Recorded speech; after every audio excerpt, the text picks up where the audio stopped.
Alhamdulillah, segala puji-pujian kita rafa'kan dan tujukan semata-mata kepada Allah Subhanahu wa ta'ala. Allah ya Rahman ya Rahim, yang maha pengasih, yang maha penyayang, yang maha pemurah.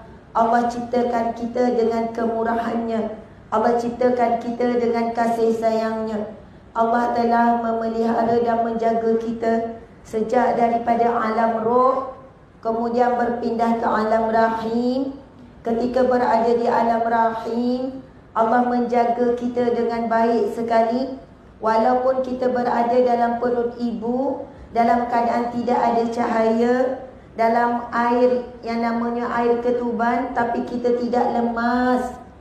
Dalam keadaan tidak ada makan minum yang seperti hari ini, tapi kita cukup membesar dengan sehat dalam perut ibu kita. Walaupun tidak ada udara, tapi kita tidak pernah pun kelemasan. Allahu Akbar. Tiba masa kita keluar daripada perut ibu kita, semualah sama ada lelaki muslimin muslimat.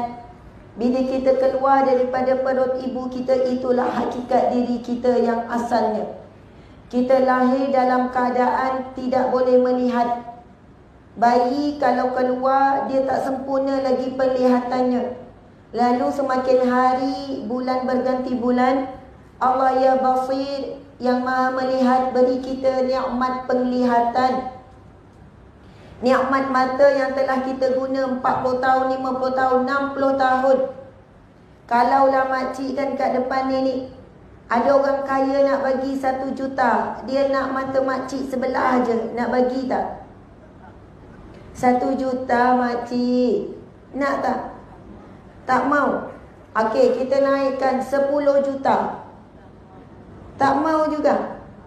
Allahu Akbar. 10 juta macam-macam boleh buat. Boleh buat rumah besar, ada kolam renang, boleh beli kereta besar yang kita tengok berapi je, kita tengok wildfire tu kan, geram je tengok. Kita subhanallah, kadang-kadang kita melihat rumah besar macam istana, seronoknya. Kita tengok kereta besar, seronoknya kalau dapat. Seronoknya dia jalan sana jalan sini, duit banyak.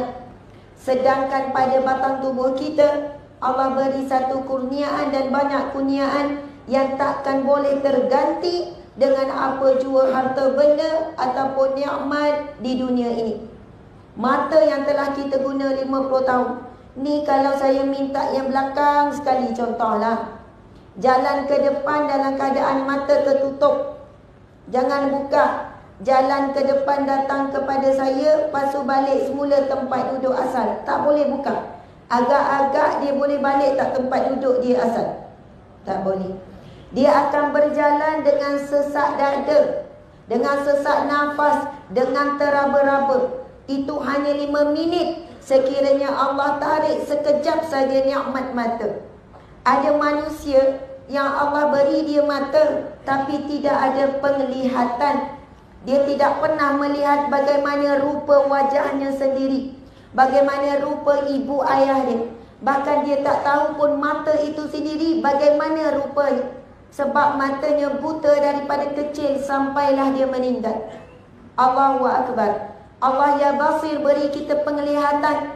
Kemudian bila kita keluar daripada perut ibu, telinga tu tak jelas mana, tapi daripada saban hari. Sebab itu baby kalau kita panggil dia tak berpaling. Bila dah berapa hari, berapa bulan, makin jelas, makin jelas. Allah ya Sami', yang maha mendengar, berikan kita pendengaran. Ada orang ada telinga tapi tidak ada pendengaran. Biasanya orang peka, automatik dia akan bisu. Automatik. Kenapa dia bisu? Sebab seumur hidupnya dia tidak pernah mendengar satu pun patah perkataan. Dia cuma nampak orang gerakkan mulut saja, tapi dia tak pernah bunyi, dia tak pernah dengar apakah huruf yang disebutkan. Seumur hidupnya tidak pernah mendengar alunan azan, ataupun alunan bacaan Al-Quran, ataupun alunan zikrullah. Allah beri dia telinga tapi tidak ada pendengaran. Kita subhanallah dah 30 tahun, 40 tahun, 50 tahun, kita menikmati nikmatnya mendengar. Suara anak panggil mak, ayah, ibu, nenek, atuk. Suara desiran angin. Pergi dekat pantai pula dengar laut. Allahu Akbar.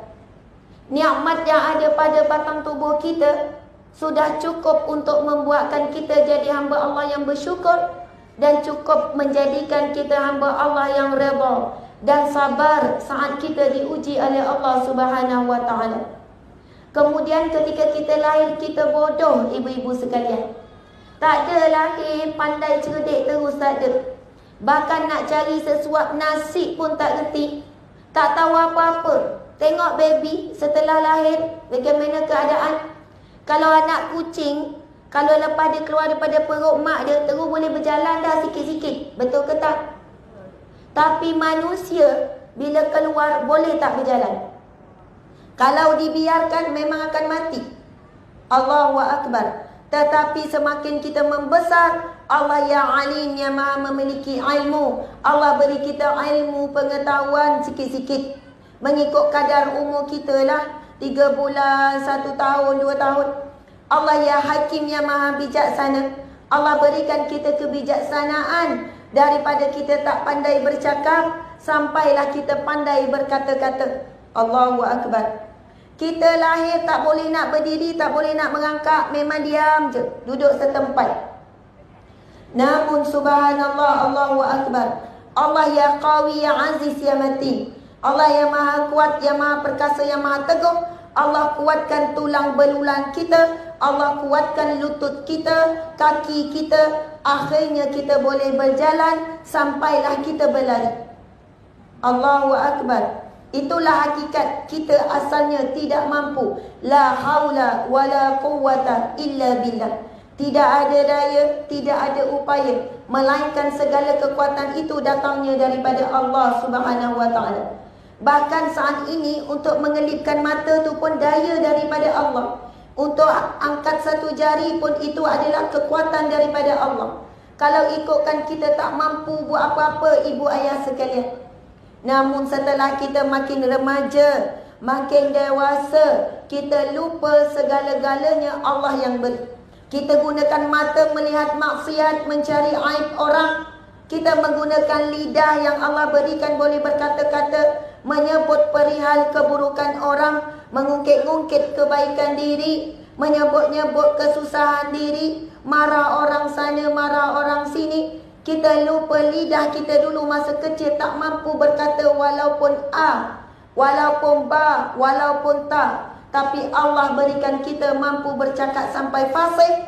Akhirnya kita jarang menggunakan lidah untuk zikrullah. Kita jarang menggunakan lidah untuk bacaan Al-Quran. Dulu kita tak boleh berjalan, bila dah laju, kaki kita lebih banyak berjalan menuju ke tempat yang lara, yang sia-sia. Tetapi jarang dibawa menuju ke rumah Allah, ke majlis ilmu, ataupun menuju ke tempat-tempat perjuangan dan sebagainya. Allahu Akbar. Sebab itu kita hadir pada pagi yang barakah ini. Hakikatnya walaupun nampak kita yang berusaha datang, ada orang lelaki datang mungkin kena paksa dengan isteri dia, wallahualam. Tak juga, saya tahu orang Kedah ni memang ikhlas, memang betul-betul nak datang. Tapi memang jarang orang lelaki datang kuliah duha. Tapi subhanallah, saya bagi pujian sangat kepada lelaki yang turut hadir. Masya Allah, bukan mudah.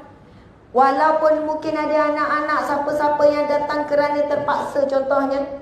Hakikatnya Allah ya Qahar, ya Jabbar, yang maha menentukan, Allah yang maha memaksa. Allah lah yang paksa untuk kita ada di sini pada hari ini, di rumahnya, di majlisnya, iaitu taman syurga Allah, majlis ilmu Allah. Alhamdulillah, Allahu Akbar.